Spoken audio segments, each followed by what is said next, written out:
उपस्थित शोकाकुल बंधू आणि भगिनींनो, आज खरं तर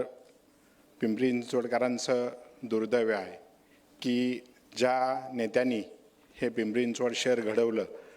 त्या नेत्यासाठी अशी शोकसभा घेण्याची वेळ आपल्या सर्वांवर येते आहे। मी तुमच्यातलाच एक कार्यकर्ता आहे की ज्याच्या प्रत्येकाच्या खांद्यावर हा दादांनी हात ठेवलेला होता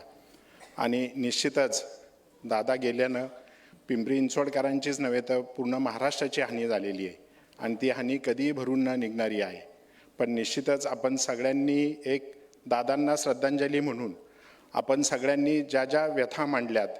मग त्याच्यामध्ये ज्या व्यथा किंवा ज्या काही सूचना आपण दादांच्या प्रती केलेल्या आहेत त्या पूर्ण करण्याचा मानस आपण सगळ्यांनी एकत्रित करूया, हीच खरं दादांना श्रद्धांजली असेल। आणि मी आता जरी सत्तारूढ पक्षामध्ये जरी एक कार्यकर्ता म्हणून काम करत असेल तर प्रथम पिंपरी चिंचवडचा नागरिक आणि दादांनी तयार केलेला कार्यकर्ता म्हणून मी माझ्या पक्षाच्या वतीनं, मग त्याच्यामध्ये आमचे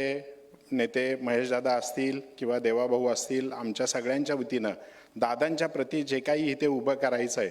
त्यांचे आचार विचार तर हे कायमस्वरूपी आपण तेवतच ठेवणार आहोत, पण त्यांच्या प्रती त्यांच्या स्मृती जागृत ठेवण्यासाठी जे जे करायचं आहे, जे भाऊसाहेबांनी सांगितलं की त्यांचे तैलचित्र हे प्रत्येक सभागृहात असले पाहिजे, निश्चितच ते या पुढील काळामध्ये वर्षभरात होईल। अशीच श्रद्धांजली ही आपल्या सगळ्यांकडनं येणाऱ्या इमारतीमध्ये दादांचा भव्य असा पुतळा असेल, त्यांची स्मृती जागृत ठेवण्यासाठी। आणि आता ज्या ज्या म्हणजे ताईंनी पण ज्या व्यथा मांडल्या की विरोधकांना कुठं स्पेस दादा असतील, लक्ष्मण भाऊ असतील ते द्यायचे, तर या श्रद्धांजलीच्या निमित्तानं